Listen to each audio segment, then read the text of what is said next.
Hi friends, ఎలా ఉన్నారు? ఈరోజు మనం గోధుమ రవ్వ ఉప్మా రెసిపీని ఎలా తయారు చేసుకోవాలో చూద్దాం. మన ఇంట్లో దోశ పిండి కానీ ఇడ్లీ పిండి కానీ ఏమీ లేనప్పుడు చాలా ఈజీగా తయారు చేసుకునే రెసిపీలలో ఈ గోధుమ రవ్వ ఉప్మా ఒకటి.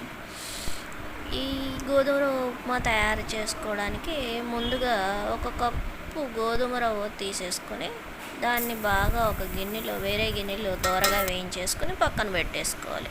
ఆ తర్వాత ఆయిల్లో పోపు దినుసులన్నీ వేసేసుకొని బాగా ఫ్రై అయిన తర్వాత ఉల్లిపాయలు పచ్చిమిరపకాయలు కూడా వేసుకొని, మీరు కావాలంటే కొంతమంది వెజిటేబుల్స్ క్యారెట్ లాంటివి కూడా వేయించుకుంటారు. నేను ఇప్పుడైతే అవి వేయట్లేదు. ఒక కప్పు గోధుమ రవ్వకి 2 కప్పులు వాటర్ వేసేసుకుంటే కొలతలు సరిపోతాయి. ఆ తర్వాత ఎంతో టేస్టీగా ఉండే గోధుమ రవ్వ ఉప్మా తయారైపోతుంది. ఇది చాలా సింపుల్గా అయిపోయే రెసిపీ. ఇది మన దగ్గర ఎక్కువ టైం లేనప్పుడు చాలా ఈజీగా తొందరగా తయారు చేసుకునే రెసిపీ ఇది. ఓకే, వీడియో చూసిన తర్వాత లైక్ చేయటం మర్చిపోకండి. Okay, bye.